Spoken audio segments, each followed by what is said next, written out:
What is up? This is your LA in a minute, and I'm here in San Pedro, from the most beautiful and underappreciated bridge in all of Los Angeles. In fact, this is also one of the busiest bridges in California and LA's only suspension bridge. Today, I want to talk about the Vincent Thomas Bridge. Let's get into it. The Vincent Thomas Bridge connects San Pedro with Long Beach as part of Highway 47, and it's one of the busiest bridges in California with 53,000 cars and 5,000 heavy-duty trucks traversing this bridge every day.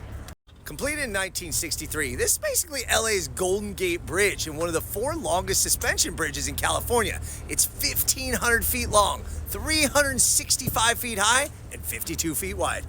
So why was the bridge constructed? Well, there was always a need to cross over the main channel of the Los Angeles harbor, even as early as the 1870s, when the first ferry service consisted of a rowboat that made the trip to Terminal Island only as passengers were available. Well, ferry service was the only means of transport for decades. So from 1937 to 1957, various proposals were considered regarding construction of a tube tunnel connecting the harbor and the Long Beach freeways. But engineers concluded that a 4-lane bridge could be built for slightly more than the 2-lane tube.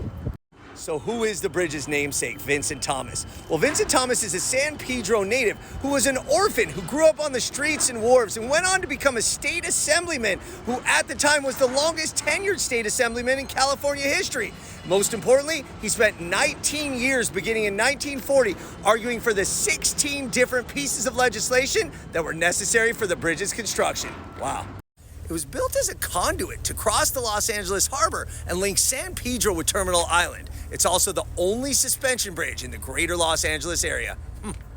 The bridge is part of State Route 47, which is also known as the Seaside Freeway, and it was the first bridge of its kind to be constructed on what are called pilings. This construction required 92,000 tons of Portland cement, 13,000 tons of lightweight concrete, 14,000 tons of steel, and 1,270 tons of suspension cable, and it's designed to withstand winds of 90 miles per hour, double that required by code. Wow.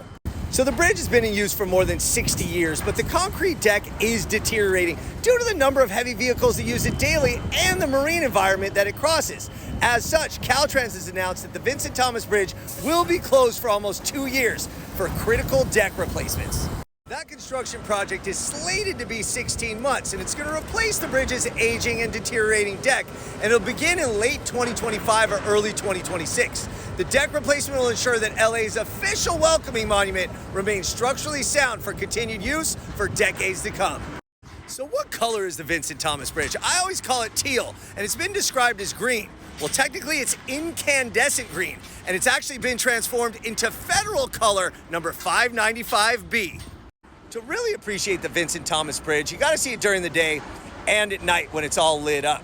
And that started on the 25th anniversary of its opening in 1988 when they had fundraisers to get lights, $170,000 worth of permanent lights for the bridge's main cables. Finally, in January of 2005, after 17 years of planning and fundraising, the Vincent Thomas Bridge lighting ceremony was held, and the Vincent Thomas Bridge became a monument day and night.